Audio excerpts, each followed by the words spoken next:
I don't really know what's going on over there other than everybody's dumb. The instant you step out of line, you say something that they don't like and they don't like you personally, they're going to use all those pre-existing laws and they're going to use it on you. A woman exposed her male genitalia to women and underage girls. That's what happened. It's pure propaganda and it's super cringe, by the way. It's super cringe.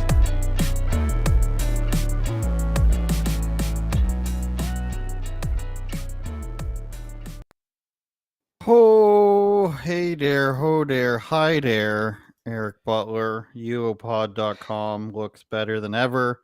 I can't share this story you posted with a tag in me. My screen's coming up blank, but rest assured we are live on Getter, on Twitter, on YouTube, and on Twitch. And thank you for anybody listening on Spotify, Google Podcasts, Apple Podcasts, and iHeartRadio if you're one of the many seniors on iHeartRadio. Who knows? Maybe there's a big contingent in the United States that I don't know about that's on iHeartRadio.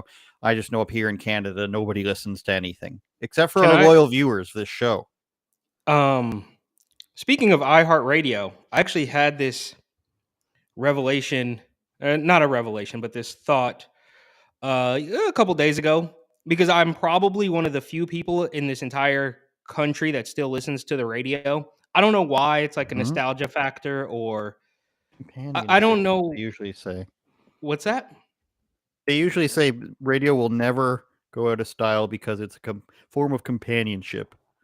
Oh, maybe that's it. So if I'm driving to work, I listen to the radio. I listen to the oldie station, and I know that this is going to sound conspiratorial, but I have noticed a lot of commercials that are basically normalizing heart issues now.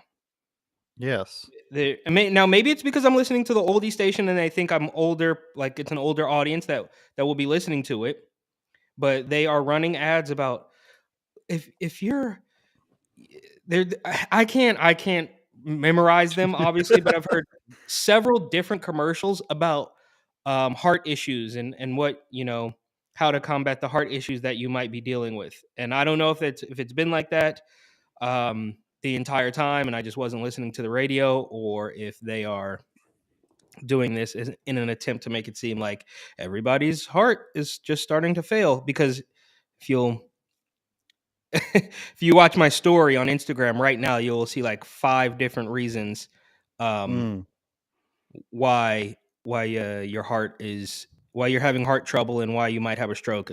Low calorie ice cream, smoking weed, which smoking weed might do it. I don't know. Maybe smoking weed does give you heart problems. I'm sure, cigarettes and unhealthy stuff like that can. But I encourage you. Instagram is really throttling me right now, and they are really not friendly to what I'm posting right now, because it's true. Because you're big. Not good. Because I'm. Did you see the clip where Tucker Carlson said that smoking nicotine frees your mind? I did not see it, but I heard about it. Very strange. And I know that he likes, he was at wasn't Tucker at like a funeral for a Hell's Angel or something weird like that? One of these motorcycle gangsters, and he basically applauded them for still smoking cigarettes. Like, I don't know, some sort of, again, nostalgia factor. Like, because Tucker notoriously chews, right? You see him out and about and he has like a can of chew in his pocket. Dip in?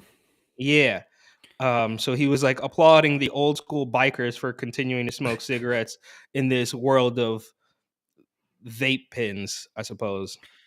I don't know if cigarettes or nicotine frees your mind. It gives you a head rush, but maybe we should be careful. Today's episode is not immediately demonetized on YouTube.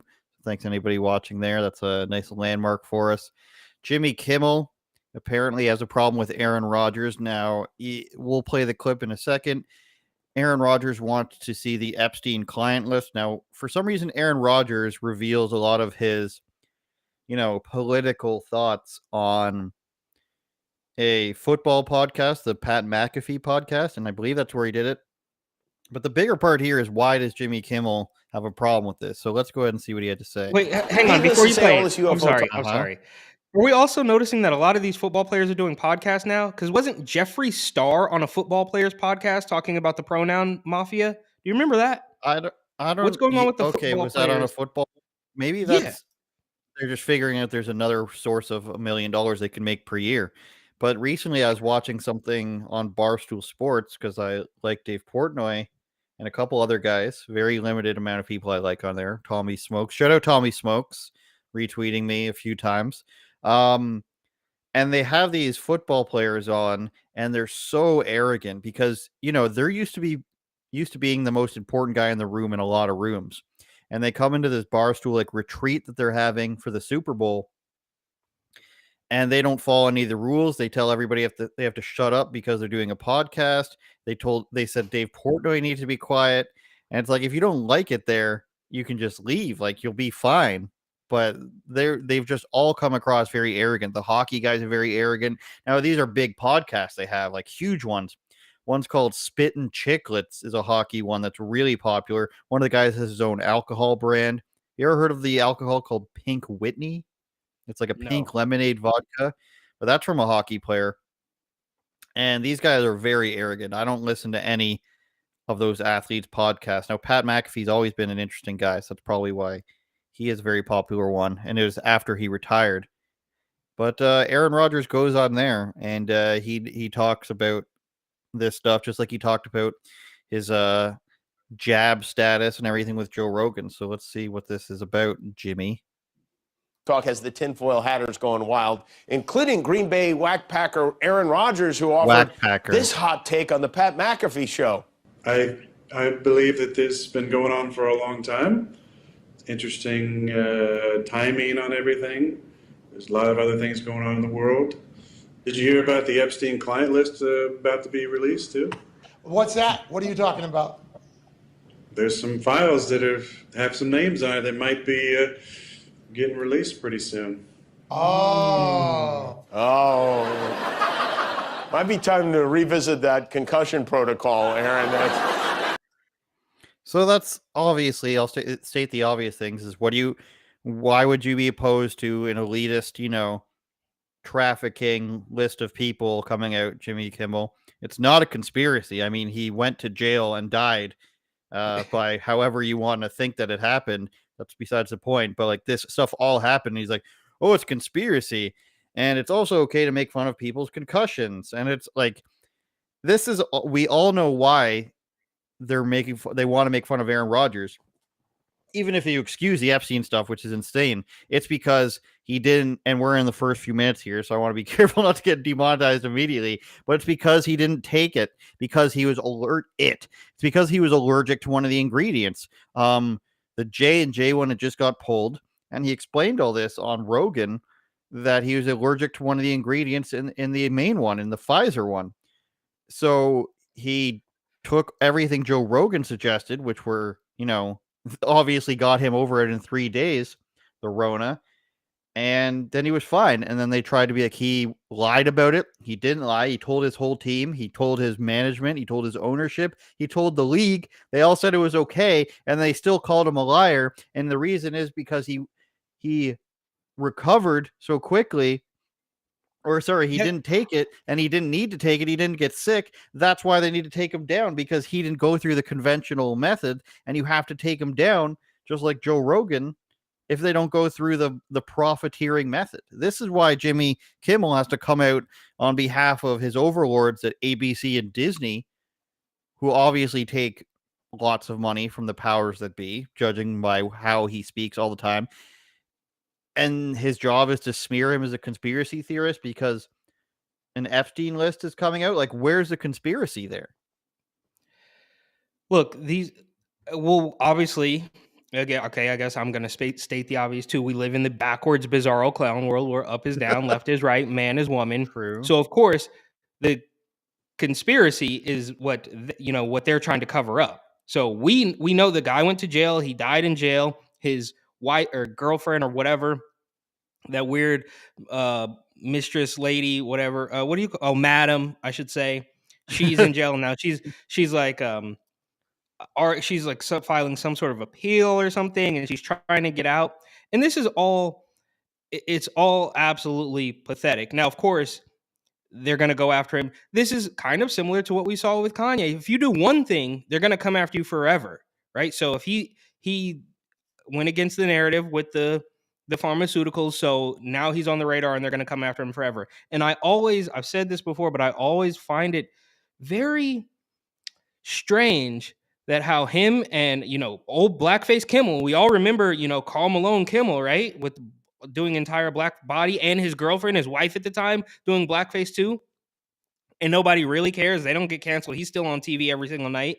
But I always found it strange that him and Adam Carolla just basically took completely different paths, right? Like something happened, there was a fork in the road, and Carolla basically went, whatever, Daily Wire, PragerU, The Blaze, kind of like moderately based, as the kids say, route. And then Kimmel just went full bore, as if either there's going to be a giant brown bag with a dollar sign on it passed to him every single night, or they have some kind of actual dirt on him. Because look, he could just stay out of it, right? He doesn't have to go on stage and start bashing a guy on a deep cut podcast. Which one of his staff members was sifting through NFL podcasts just to pull that and make a joke out of Aaron Rodgers, right? I mean, you could have just stayed out of it and actually written comedy jokes for your audience, but of course not. You're going to turn it into a political hit job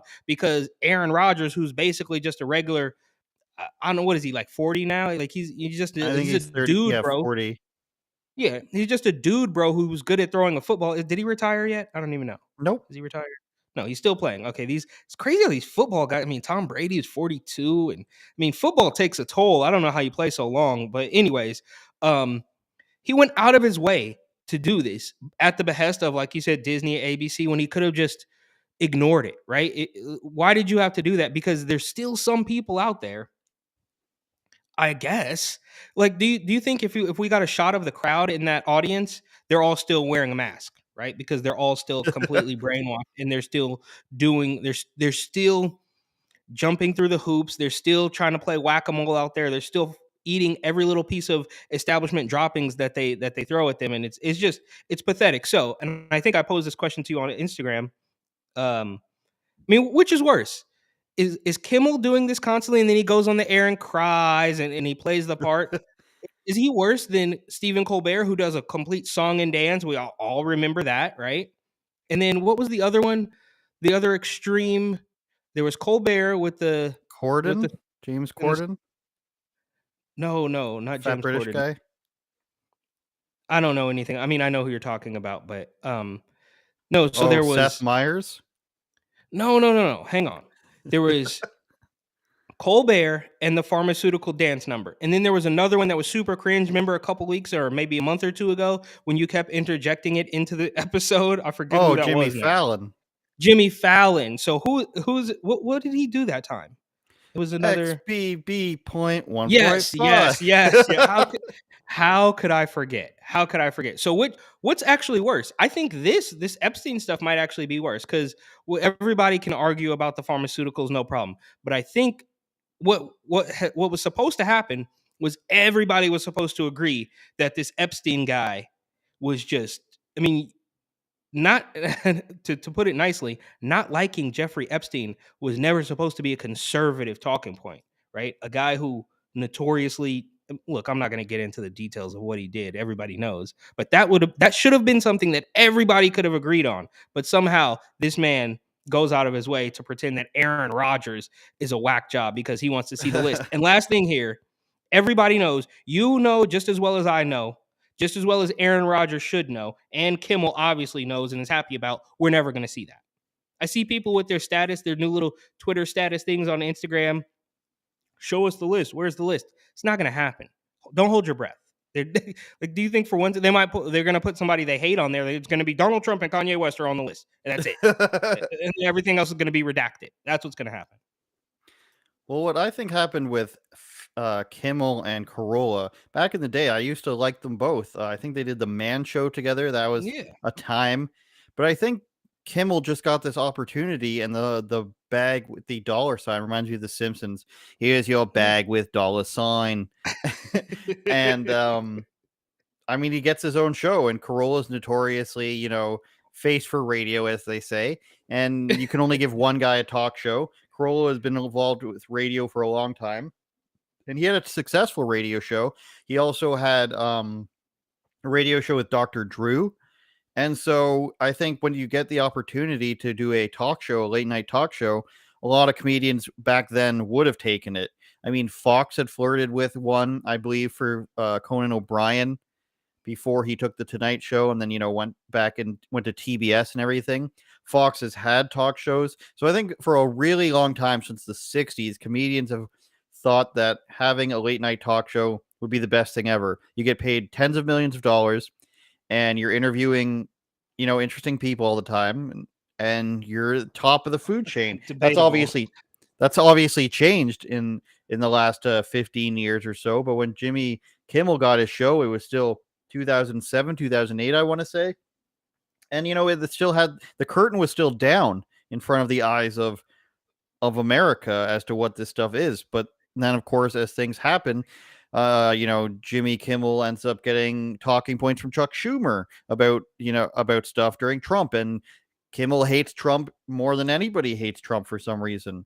And all these things start snowballing, and it basically becomes not about comedy. And if you look on your YouTube feed, maybe you're not signed in even, the things that they suggest you for news, half of them are from talk shows.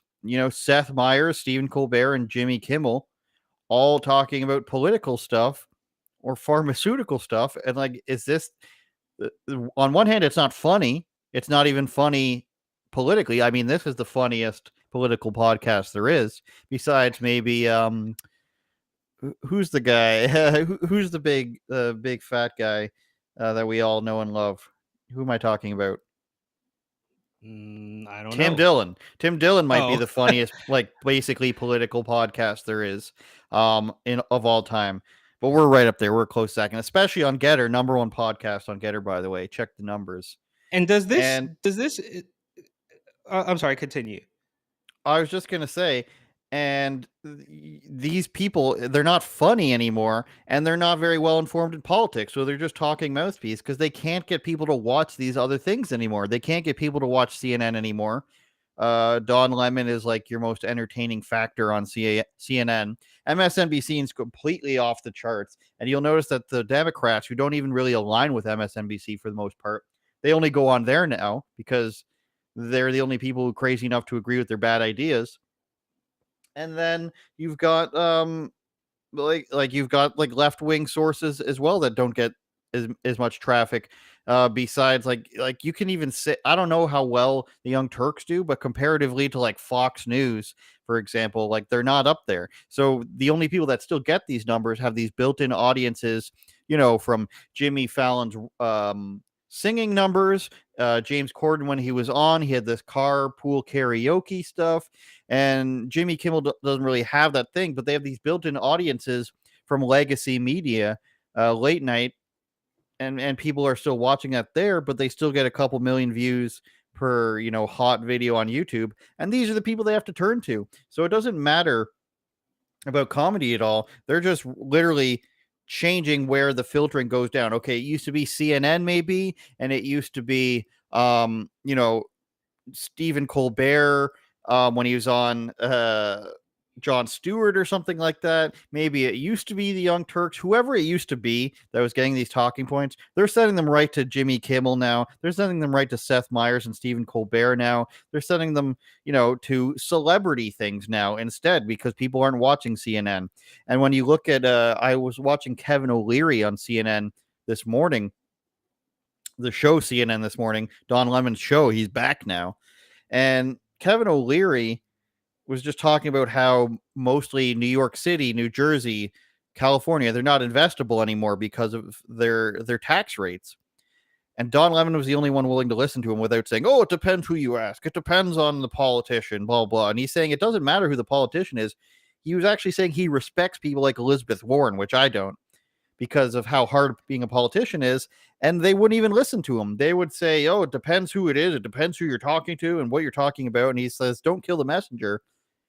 And I'm just presenting you the fact. But people don't want to watch CNN for this stuff anymore because of that, because the two of the three hosts on there can't even listen to basic facts because it's coming from somebody who's criticizing something they believe in. So they have to go with an audience that doesn't actually think about the fact that they're being fed political messages. They just think this is a comedy show. This is what's top of mind for everybody. And this is how it is. And this isn't coming from a political angle at all.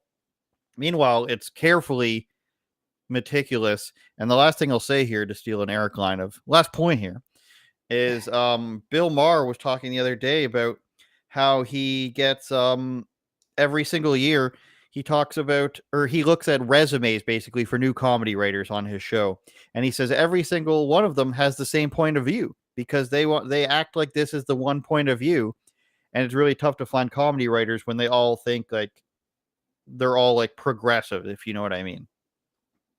Yeah, well, you said one thing there. Yeah, they're all zombie bots, right? Like the audience, they can't create an independent thought. They can't critically think about what they're being fed. But it's also for these establishment people, just the fact that they say something makes it true, right? So if one of these people puts out a talking point, just the fact that they said it, that is enough to make it true. You know what I mean? So it will never get questioned because, well, if CNN talking head. Now, okay, Don Lemon's, I guess, a little bit of a different case because they got really mad at him because he said Nikki Haley was past her prime, but they didn't get mad at Wajahat Ali for saying that Nikki Haley was a white supremacist, basically, right? So I guess the point I'm trying to make is just by the fact that one of these establishment hacks says something, that is enough for it to be considered true and for you to have to accept it. It gets no questioning. We do not have to explain it. Ask Katie Hobbs, right? She doesn't have to explain her platform positions because you're going to wear it either way. It doesn't matter. We're in control. And to bring it full circle, this whole comedy thing, you see last week's episode with Woody Harrelson, right? That is you saw the meltdown. You saw the media meltdown. 6, 8 mainstream media publications. Oh, Woody Harrelson's pushing conspiracy theory. Debunked. Oh, how cringe. Oh, big yikes. Right?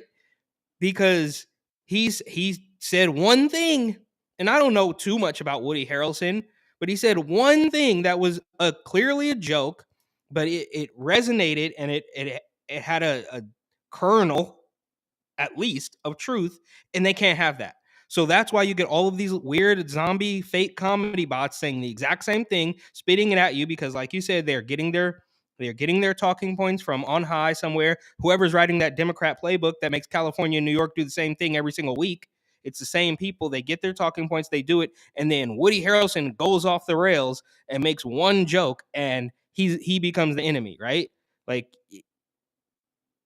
that's the death of comedy. Like you said, this guy's looking at comedy resumes and it's not funny because nobody has an interesting point of view. Nobody's looking at anything from a different perspective because either they have truly been brainwashed and can't do it, or they are scared. And either way works for the establishment, right?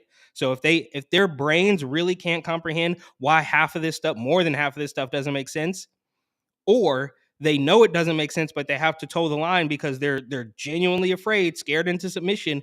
Both situations, boom, work for the establishment. Doesn't matter to them as long as you obey, right? And shout out Chris Rock, I guess. If I have time, I'll watch the thing. But apparently he took shots at wokeness or something. So we'll see if that's actually true and if he's still a comedian, even though he 100% doesn't need to be. But look, these guys could probably all quit after 5 or 6 years, but they keep going because I don't know, they need the attention, they need the money. I don't know what it is, but he doesn't have to do it. He continues to do it, and maybe I'll watch it. I don't know. Maybe you will. Okay, let's get to Russell Brand was on Bill Maher triggering some guy about him saying MSNBC is not really trustworthy. And again, MSNBC is getting all the top politicians these days, not because there's an overwhelming amount of people on MSNBC. It's just that they trust them more to toe the line, somehow more than CNN, who's gone in this slightly different direction of we can't kiss the ass of everything Joe Biden says anymore because all of our people who did that tanked. Like they didn't want to fire people at first. Go ahead. Well, I'm genuinely curious. Do you believe that these people, that these talking heads or even these comedians, do you think that they actually believe? They're adults. They can't actually believe this stuff. They just know that they're playing the part, right? So in your opinion, do you think they actually believe it, or is it just an act? MSNBC especially, I don't think they believe it. You look at people like Joy Reid, who has said racist things before, I take that back. I believe it was anti-gay thing she said, and she said somebody must have hacked me. That wasn't me. So she's race hustling. Joe Scarborough has just gotten he goes where the wind goes. He claims to be one of those conservatives like Ana Navarro. So MSNBC specifically, I don't think they believe it. I think Ana Navarro, though. I think they're a cult of personality over at MSNBC. I think they go where the wind blows, and they're just so anti-Trump that they're going to say whatever they can to get these ratings. They're meant to be. Their purpose is to be, a little bit extreme. Whereas CNN, I think they're doing great journalism, and I think that they're exposing the powers that be. And I think that, like, if we talk about people like Chris Cuomo and Brian Stelter, who aren't there anymore, who got fired because they suck, I think that they thought that they're great journalists, and whether they actually believe everything they're saying, I'd wager that Brian Stelter thinks that something people being mean is harmful. I wager that Chris Cuomo is such a dumbass that he thinks that he's doing a great job, and he's really helping the people when he's talking to them. But now we can talk just really quick before you play the clip. I swear, super quick. Joe Scarborough, Joe and Mika, right? That's their morning Joe, correct? Now, I will say he at one point or another has said something that could be considered mildly conservative. Fair enough. He's obviously an establishment shill hack loser, but he has said some things that you could consider, establishment conservative, like, George W. Bush type conservative. But what has Ana Navarro what has she ever done or said that is even remote? Like, she just said one day, I'm a Republican, and then she's registered as Republican. Yeah, but what point has she ever conveyed that was even remotely not the establishment left-wing talking point in anything? Nothing. She's a person that obviously somebody said, we will get it. You're mildly involved in politics, register as a Republican, and we'll say that you're a Republican, and we'll have you on our shows. I mean, it's a pretty easy job, frankly. I'm Republican. I'm Latina. Therefore, I am checking 2 boxes off for you that you can say you have somebody on. It's like the person on the 5 who's supposed to be left wing, but they're not really. They're just extremely they're a person who's been in politics for a long time, so they're willing to play the game. The woman they have on now that used to be on CNN is the most left-wing they've ever had, but she's still not even hardcore left-wing. She just wants to work for the Democrats, and probably has and does, and therefore will say the talking points. Because the people that they always have, remember Juan Williams, they're pretty much usually normal people. It's just that they get paid from a certain angle, and they just defend literally the policies and the talking points of the party. Other than that, you can tell that they're reasonable people. That's what I think. Did you say Caitlin Collins? Yeah, she sucks. She sucks bad.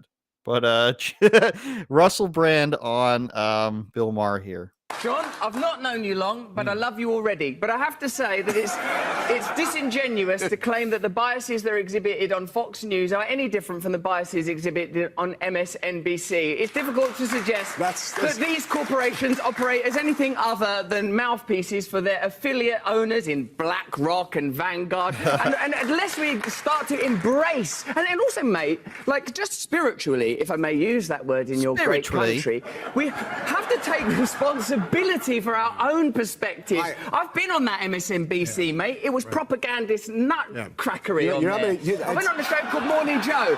It was absurd the way they carried on. Good Morning Joe. Yes. Yeah, I don't know what it was. It wasn't morning. There was no one called Joe there. No one could concentrate. They didn't understand the basic tenets of journalism. No one was willing to stick up for genuine American heroes like Edward Snowden. No one was willing to talk about Julian Assange and what he's suffered trying to bring real journalism to the American people. And I think to sit within the castle of MSNBC throwing rocks at Fox News is ludicrous. My friend, make MSNBC better. Make MSNBC great again. My friend, I would. The moment fight them on a territory you can win on, Joe. Russell, darling, the moment that you give me a specific example. An actual example. Okay, I'll give you one. Just wait. Wait. Just Just we need a specific example. How about let me tell you what the specific I'd like to hear of. I'd like to hear a specific example, a provable specific example of an MSNBC correspondent or anchor being on television saying something they knew was false and we're saying behind the scenes to people, I'm about to go out and we know that the election wasn't stolen or something equivalent. But I will go out on television and say the opposite. I will lie. When's my answer? Just give me the specific example. I understand the basic point. Give me a specific example. All right. I'm with you. I think it's a false equivalency, Russell. It's not. That's your own bias. It's not about bias. It's a false equivalency because you don't actually know anything about any of these organizations you're talking about. Even on MSNBC ones. Big fucking deal. My darling, it was more than enough. You can't come up with such a carry. You have a single actual fact. Do you want an example? Do you want an example? And unfortunately, it cuts off there. You don't know anything about these organizations except he does a podcast every single week. I get the alert on my phone for some reason from Rumble because Rumble is like that for some reason. He does a podcast every single week talking about the news, about CNN, MSNBC, New York Times, Washington Post, all these news companies. You don't know anything about it. He just says this to defend MSNBC, which of course, Rachel Maddow, the taxes, they were going to be huge. Do they know that they're lying? How are you going to prove that? How are you going to prove that somebody... And that's the catch. That's exactly the catch. That was the point. Well, no, that was just the point that I was going to make is like he said, give me an example of one of these MSNBC hosts saying something they knew was a lie. And that's the catch. Because all you can say is, I didn't know it was wrong at the time. Yeah, exactly. So it's this guy. I thought I saw a clip though where he does give the examples where it goes a little like I didn't see that beginning part. I saw the end part where he actually did give the example. And I forgot what it was now, but we all know they completely lie, or they do what you could call technically the truth. Where it's the framing is really weird. Like they'll do Donald Trump said on Tuesday that he was gonna make you know what I mean? They'll throw in like one qualifier, so then that makes it untrue. So it makes the entire statement. It's very weird. It's very manipulative. I can't think of a perfect example right now, so I'm glad I'm not up there with that weird MSNBC guy because I don't have an example at the moment. But I mean, it's so obvious. Like we're too eyeball deep in it. You can't even. I mean, every single time we look at one of these stories, it's always taken with a grain of salt. When is the last time you looked at any story from any outlet and just been like, oh yeah, they've done a perfect job and like I fully trust them? There's a couple outlets that are better than others, obviously, but everything has been tainted. Every single thing. It's all a game. It's all manipulation. It's all propaganda. There's no way for you to actually know what's going on unless you spend hours a week in this stuff trying to decipher, comparing articles and all sorts of things, and you still don't know. And that's because these journalists, these corporate media journalists, are pretending, just like the politicians do, that they're not humans, right? And that's why everything's so corrupt. They're pretending like, well, we're journalists and we stand up for the truth. No, you don't. You have a bias. You're a human being, just like the politicians, right? Like, this is public service. We just want to help the people until, you get some backdoor deal to cut with some weird pharmaceutical company. And then all of your weird, your pretend morals, I should say, just get thrown out the window. So there's no possible way. I don't know if that's just like a black pill thing, but there's no way out of this, bro. Like and especially in a place like New York or California, the political regime, it's just rotten from the inside out. There's no fixing it. I'm sure you guys in Canada probably are. It's over. We're just riding it out to the end now, bro. There's no Donald Trump could come in. Nothing's going to change. It's not going to matter. I tried to find Trump's CPAC speech for like 20 minutes yesterday on YouTube, and they just won't show it. There's like fake, like YouTube showing and pushing to the top a fake CNN channel called like CNN Live-18 that my friend said used to be called India Live 18 or something like that.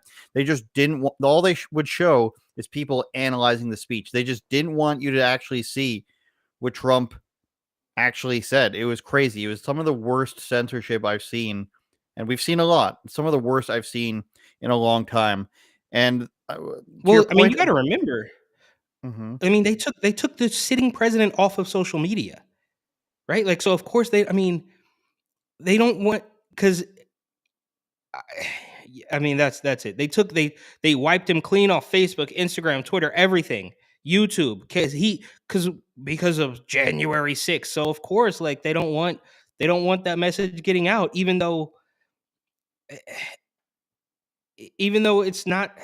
No, obviously nothing he says is extreme. They're not worried about the extreme nature of it. They're going to tell you, well, he's a violent extremist and he's going to, push conspiracies and lies. But really, his ideas just might not be that bad, and they don't want you to hear. That's why I get censored on Instagram. If I make a post about them legalizing sex work in New York, and then it turns out that most of the sex workers are illegal transformers, then they say, no, we don't want that message. We don't want that getting out. So they still have their hand on the scale, and I mean, we'll all go down swinging. I certainly will, but the point is moot. The powers is too strong, bro. Maybe that sounds really dark, but there's no way out of this, bro.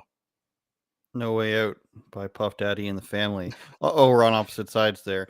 UOPod.com has a new front-facing page. You can check it out. Please subscribe on YouTube, to our Instagram pages, Twitter, and of course, on Getter. And you can also listen on all streaming podcasts platforms, all the ones you've ever listened to anything on, which are Apple, Google, Spotify, and iHeartRadio. Please leave us a review. Please share everything. Please share this on Parler. Please share this on Twitter and YouTube.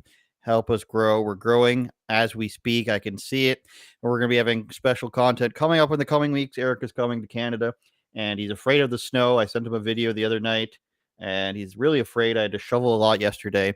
So please, if you want to sign up for the Patreon, that will be having extra content as soon as he gets here. And now we're going to move on to a story about, how hard it is to be an equestrian who's black in Canada. This is from the New York Times, and they're banking, Eric, on people just not knowing about anything here in Ontario, Did you pay for Canada. this? Did you get behind the paywall?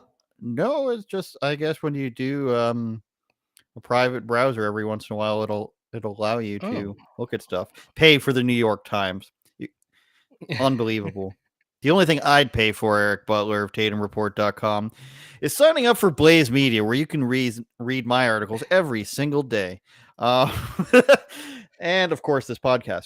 Black equestrians want to be safe, but they can't find helmets. For black riders, black is capitalized, of course, by the Associated Press and Canadian press. Are they doing it for white, too? I don't think so. For black riders with natural hair, which of course doesn't make any sense, finding a helmet that fits can be virtually impossible. Some are trying to raise awareness of the problem, but manufacturers say it's not a simple fix. So if you want to tell me that natural hair is braids, then you are a liar. Braiding your hair is not its natural state. If you're going to say an afro is natural hair or curly hair of some kind is natural hair, yes, 100%. But on one hand, braiding is not a natural thing, that your hair just doesn't grow into braids. But telling people that they're racist for not having a helmet that fits your hair doesn't make any sense at all. Number one, why don't you create your own company if there's such a demand for it? Or you're saying that this company has to customly make helmets that fit a small percentage of people, or else they would. Maybe there's a huge gap in the market and you could take advantage of it. Otherwise, you're just being an idiot. So this person, of course, it's written by a white lady named McKenna Oxenden, unless her, black and white picture. No, that's a white lady. Am I fair to say that's not a black woman? That's named McKenna Oxenden. Yeah, that's definitely a white woman. But thank you. Just need to check with you first there. Chanel Robbins has been riding horses for a few years, and we don't even need to know much about this because she's in Ontario. She's not far from where I'm from, and I can tell you this is all a lie right up front. Chanel Robbins has been riding horses most of her life, ever since her grandmother traded a cow for their family's farm in Ontario. Okay, point number one, Eric. if you have a farm in Ontario, Canada, you're not poor. That's so much land that if you wanted to, you could sell it for tens of millions of dollars right now. So number one, you are at least by way of your net worth about the land you own, owning a farm where she lives in Ontario, you are not poor. So right away, she's not underprivileged at all. Galloping through the fields on her pony, and this is, of course, a Seinfeld reference you'll get, Eric. I had the pony. We had a pony. Star offered an escape from thoughts that weighed on her, that she didn't have a relationship with her biological parents, for instance, or that she was the only black girl in the neighborhood aside from her sister. About 8 years ago, she connected with her father, a native of Jamaica. This has nothing to do with anything about helmets. Black equestrians have long felt virtually invisible in a sport that remains overwhelmingly white. For those with natural hair, there it is. Lowercase w, capital there B. It is. Yes, that's the beginning of a sentence, but we know they used it with a capital earlier. And right here it is again. Which for many is a declaration of pride and black identity. Eric, is not styling your hair at all. Do you take pride in your black identity if you don't style your hair? Do you take pride? Wait, what? Do you take pride in your identity by not styling your hair? Yeah, that if your hair is in its natural state, which is for many a declaration of pride and black identity, is that? Do you agree? Yeah, no. This is pathetic. Look, let's okay. Continue. Okay. Finding a helmet that fits properly can be nearly impossible, creating yet another barrier to full inclusion. You know where else you can't have a helmet that fits properly? If you have like if you're a ginger white guy with an afro, hockey. But they still do it. They still cram it in there. Football players all the time have dreadlocks. Ricky Williams and Al Harris were guys I remember back in the day. But now tons of players have dreadlocks underneath their helmet. It's probably not most comfortable, but they jam it in there. I always thought that was weird because then it could get pulled too, right? Like exactly. You don't want that. And you're allowed to tackle somebody by their long hair in the NFL. You're allowed to. Some people get dreads pulled out. It's another barrier for inclusion because only black people can have long hair. Some now are lobbying for change, mindful that horseback riding is among the leading causes of sports-related traumatic brain injury. The helmet companies say there isn't a simple fix. So here she is looking so poor. She's so poor in her stable with a pony. Well, and we'll get to that. In, we'll get to in their defense, though. Go ahead. Mm-hmm. I can't believe I'm going to defend the New York Times. I defended Don Lemon a couple of weeks ago, but in their defense, they never said she was poor. You kind of put that on there, right? Like I know, they didn't but say she was poor. The idea is that they've set it up that she is somehow oppressed in some way because her helmet isn't fitting for her and it's non-inclusive. And the idea that a person in Ontario whose family owns a farm and is an equestrian, you have no problems in your life. Yes, you can have personal problems. She didn't have a relationship with her father. A white kid, a black kid, whoever it is, they can have personal problems in their life. But to say that she's particularly oppressed because helmets don't fit her, this is she could afford in Alliston, Ontario, where she is from, where a 3-4 bedroom house goes for $1.2 million, because I checked this the other day. Your life is fine. You can afford to have a custom helmet made for you. If you think that it's this grave injustice, if I play a sport, if I play hockey, which I didn't because I was actually poor growing up, couldn't afford to play hockey. If I played hockey and I needed custom goggles because my vision isn't good to play, or a custom visor that has a prescription in it, and I'm a 13-year-old, or in this case, an older kid, I don't know how old she is, but let's say 20, you can afford to have this custom made for you. I could afford to have this custom visor made for me for $400 or $500 because I'm a rich kid from Ontario whose family owns a farm and can afford to be a horseback rider. It's this insane thing. This isn't, a situation where we're talking about basketball or soccer, where lots of poor people all around the world are playing this sport. The barrier to entry for equestrian in Ontario is being a rich kid. And just like it is for hockey, you might be benefiting from some program for equipment or something, but our family owns a farm, Eric. I want to express this very, very much so.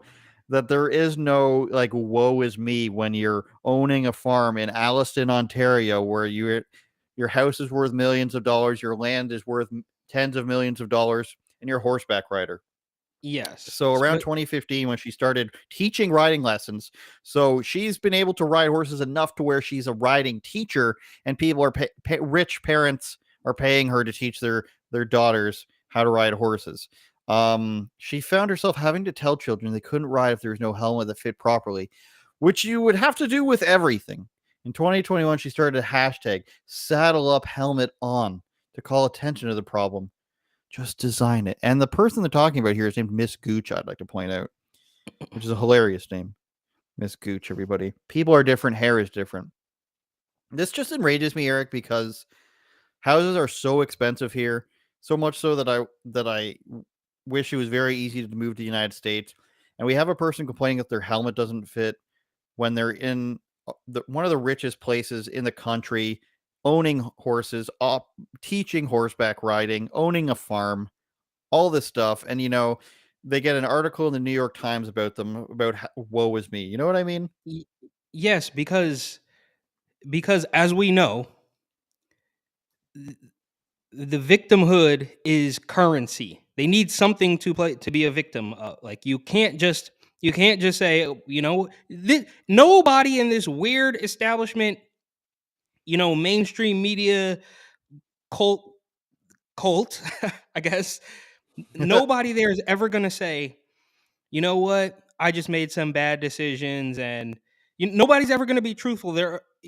Okay, let me back up. Nobody's ever going to say, you know what, I've actually had it pretty good, and I made a couple bad decisions, and that's the reason why I'm not hugely successful right now. They're always going to find something, so they have to fish, right?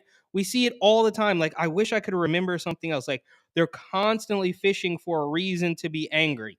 So in this, this is a reach, bro. You're right. You're 100% right. I just thought it was funny how you were just saying how rich she was when they never actually said she was poor. But I understand the concept. I see what you're saying. And that's my point, is that they just have to find something. If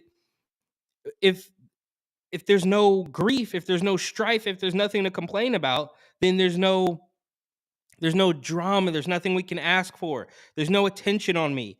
And then it's just up to me to be successful, I guess. Which it sounds like, even though she didn't have a helmet that fits, she was still able to do, because she ended up being a teacher. And I would venture to say, I cannot prove this, but I would venture to say that if some company out there started making helmets exclusively for black women or black men, I guess, they would be called racist, because it's a catch-22. It's always damned if you do, damned if you don't. Could you imagine if some company came out and said, we're making helmets for, unless of course it was, an approved black-owned business. Yeah, an approved black-owned business. But if her mom, if she was adopted by a white family and her mom came out with a line of helmets for black girls with natural hair, which I'm not in a question, I don't know anything about. I don't know how different it would be. It would have a hole in the top so your braids could come out, or whatever it is.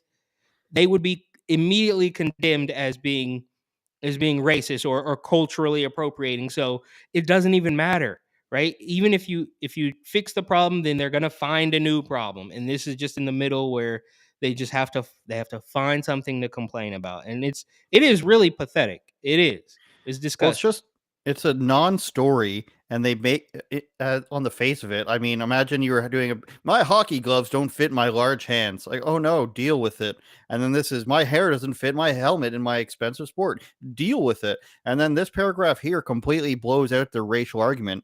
Isabella Tillman, who wears hair in her natural buoyant curls. So are you saying only black people have curly hair, and there's no non-black women who have curly hair that makes the helmets uncomfortable? Of course you can't say that.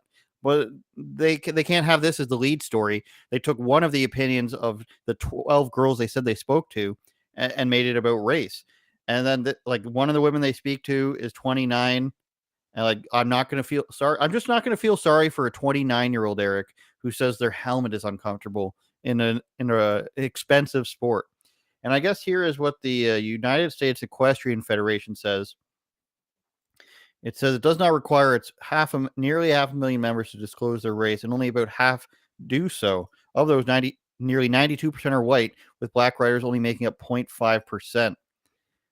So that's like I don't know, less than one of every 100 people. Yeah, but so what, right? I mean, look, this one's easy because quite obviously, NFL, NBA, nobody complains. Nobody complains that there's not enough white people. Nobody complains that there's not enough Europeans, even though they seem to be taking over. The Joker and Luca, right? These European guys are basically taking over, and look, because the NBA is what, like 75 or 80% black. I mean, they can't keep Probably. using this argument and expect people, only 0.5%. So what? So what? Who cares?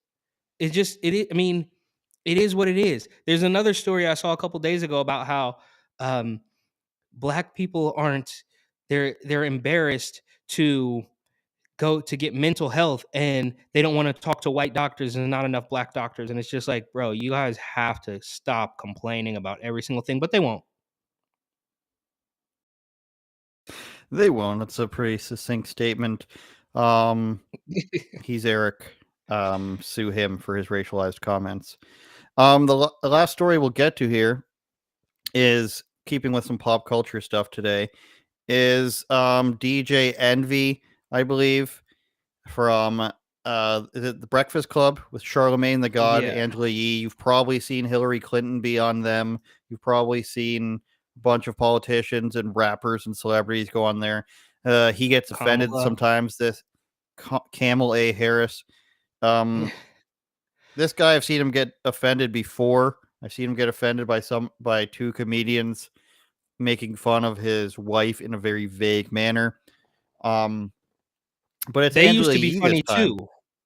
Yeah, Jesus and Miro, who you're talking about, who were making fun of him, they used to be funny. They used to be. I mean, I have never seen a more transparent. Because I followed them when they were nobody, bro.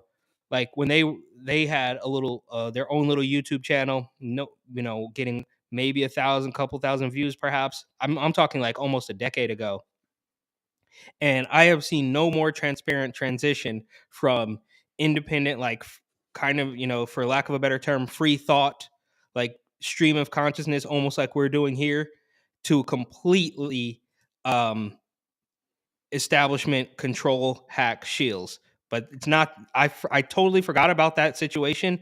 And it's not really about them. But of course, the Breakfast Club has come up. I mean, look, they were good at the job, right? Like, I mean, they have dozens upon dozens of incredibly viral clips. Birdman going on there saying all three of y'all, and crossing his arms. Kodak Black wearing the ski mask. Kanye West yelling at Charlemagne the God. No, Kanye yelled at Sway, but Kanye and Charlemagne also had another thing. Charlemagne doing weird stuff when J-Lo was there. I mean, obviously Hillary Clinton, Kamalto, Dr. Umar, that weird kind of like, sometimes he makes sense, sometimes he's a black supremacist guy. I mean, the list goes on and on and on. They were probably 97% controlled, and then 3% of the time Charlemagne would say something that actually made sense. And Angela basically claims that she was getting in trouble for the couple times that Charlemagne went rogue, and then went off into a tangent about how she was the only woman working on the entire show. Like, she was the only host. She was the only female host. But we're also told that we don't even know what a woman is. Maybe Charlemagne today can pretend to be a woman, right? So none of their arguments make any sense.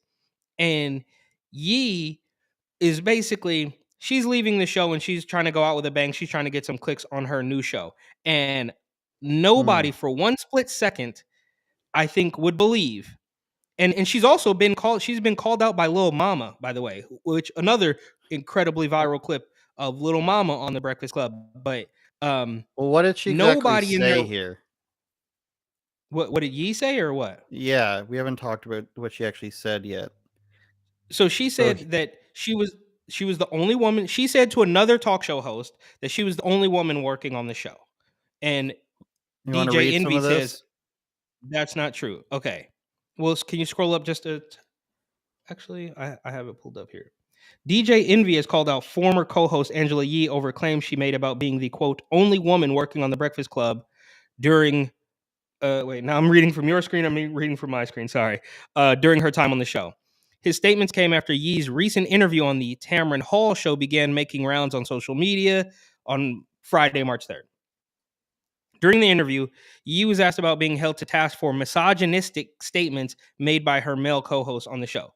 So that's the first thing, is that she says she's the only woman and she's taking the blame for misogynistic statements, which of course, misogynistic statements is just anything that, for you to say, oh, well, only women give birth, that could be considered misogyny, right? So that's just, that's in the wind completely.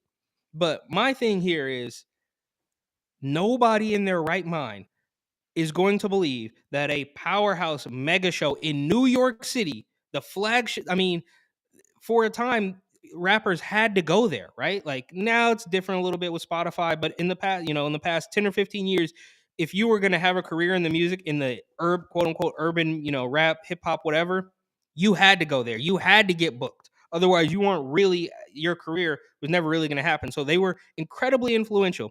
And that mega show, nobody in their right mind is going to believe it took at least 24 people to run that show. At least.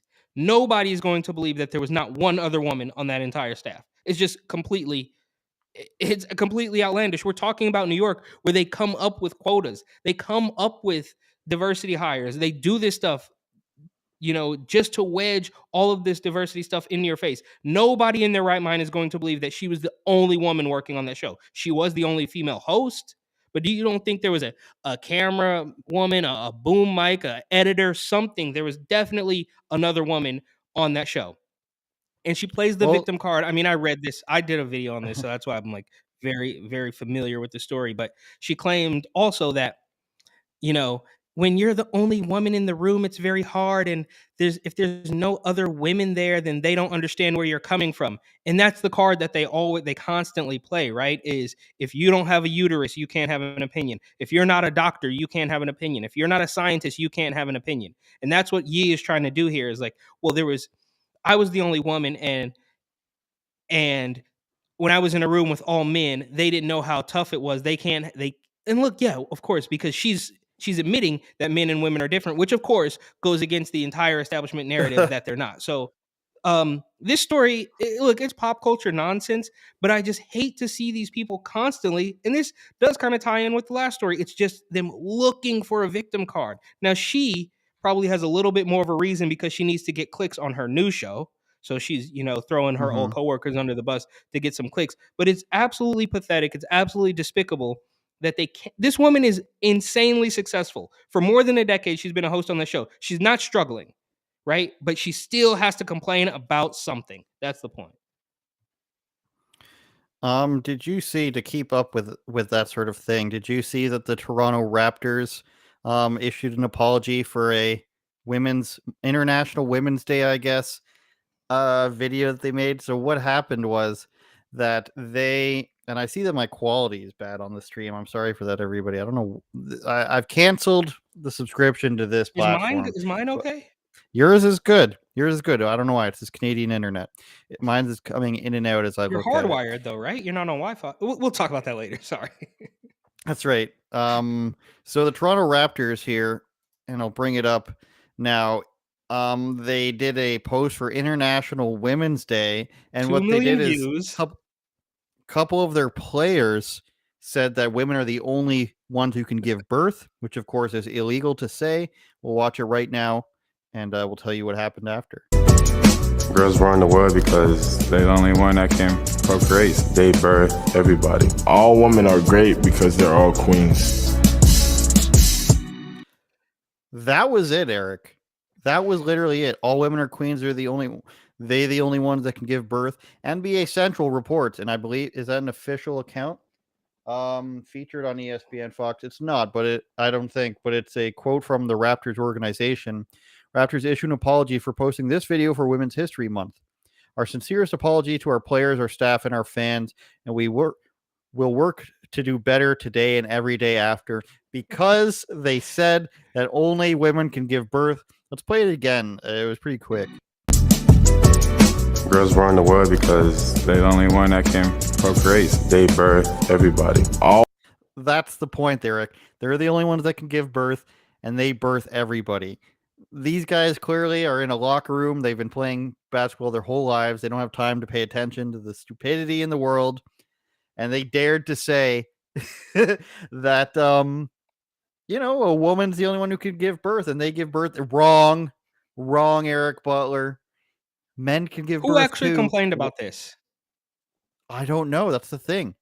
But for them to cuck like this, the Raptors have been doing great lately. I was going to watch them in the playoffs. I can't do it now. If you're going to rescind, your statement that women are the only ones that can give birth, as an organization, I can't support you. I'm sorry. There's other sports. Baseball hasn't let me down yet. There's too many guys from communist countries there. They didn't take the knee. UFC, I don't think will ever let me down. And soccer, sometimes I passively pay attention to that. There's certain people that kneel. There's certain ones that don't. There's certain racism that happens. Whatever, it's a world sport. But now the NBA, I was sort of, it's like, the whole year of BLM, the BLM season, the Raptors are doing good. I'm going to say, hey, I'm going to watch them in the playoffs. And now I can't. Now I just can't, dude. I can't be like, oh, it's great. It's great of you that you said that you take it back to say that women are the only ones that can give birth. I can't watch hockey. Watch hockey. They have a diversity team now that says, everything should be transgender. I'm waiting for the next transgender Wayne Gretzky. I really am. Well, maybe Dwayne Wade's son will go to hockey. Well, here's the thing.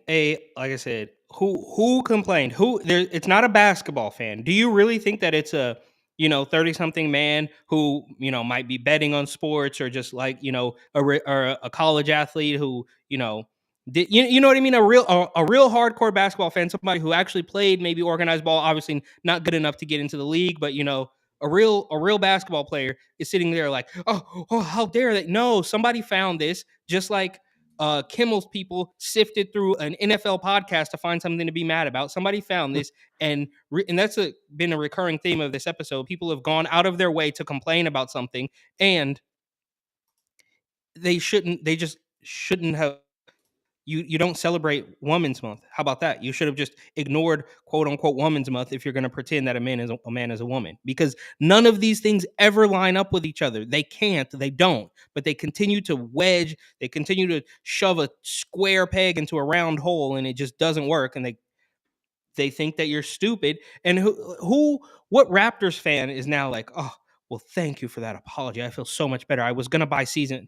I was going to cancel my season tickets, but now that you apologize, I'm going to go. Like, it's all absolute complete nonsense. Well, it's the same thing as when that hockey player didn't come out for the Pride night thing. And it's like literally nobody cares, especially in a city like Philadelphia, who has some cutthroat fans. But I digress. And, another week in the books, Eric. We're almost at 100.